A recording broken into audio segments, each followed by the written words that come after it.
Vigliotti in Santa Rosa, where evacuation orders remain in effect due to the Kincade Fire. Jonathan? Yeah, and this wildfire really at the mercy of all of this wind. To put this into context, on Sunday, wind speeds, gusts measuring as high as 102 miles per hour. That is hurricane force, specifically a Category 2. All of that wind acting like flamethrowers, torching homes like the one behind me. This is one of about 60 that were completely destroyed. We're here at the exterior. As you look through these columns, you can see what we believe to be what was the living room. The wind has calmed back down, but of course the concern is when it picks back up later to about 50 miles per hour. As you look at video over the past few days, you can see just the kind of catastrophic damage all of that caused. PG&E expecting to have another blackout, another power cut, the third in less than a week.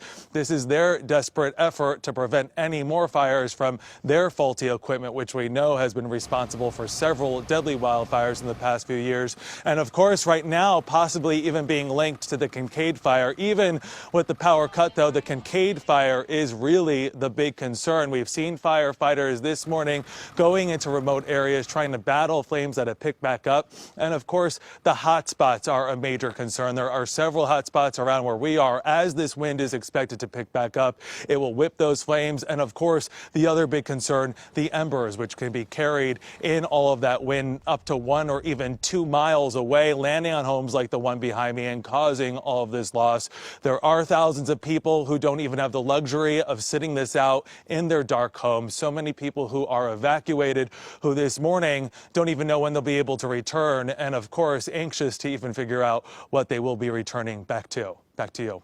Yeah, that's what I was going to ask you about, because obviously you're standing in the rubble right there. A lot of people don't even know if their homes have burned out or not. There's a difference between reentry, repopulation. A lot of people wondering in these burned out areas if they're going to be able to go back into those neighborhoods to see if their home still stands. Any plans you've heard of so far for reentry?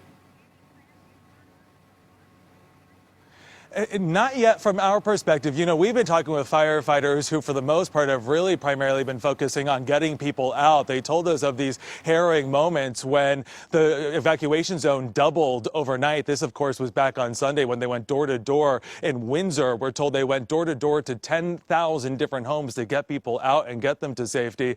Of course, when it comes to people coming back home, it's going to have to wait at least another day in this area for the winds to calm back down. But even we've been experiencing the lingering aftermath as the fire continues to burn in some of the trees. We've noticed a number of trees falling down. In fact, just a few minutes ago, a limb fell down. So the roads are going to be very dangerous to travel on.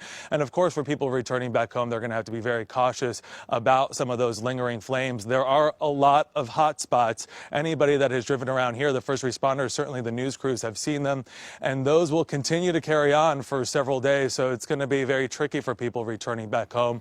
And then, of course, the infrastructure around them. If people find their homes still standing, as hopefully many will, there's going to be a lot of issues with the infrastructure as PG&E goes and checks on all of the power lines before they can officially turn the power back on to everybody. Yeah, it's a daunting task. More than 6,000 PG&E employees checking those transmission lines and those distribution lines before they turn the power back on. Such a sad situation up in Santa Rosa. Jonathan Vigliotti, thank you so much. Now let's head right over to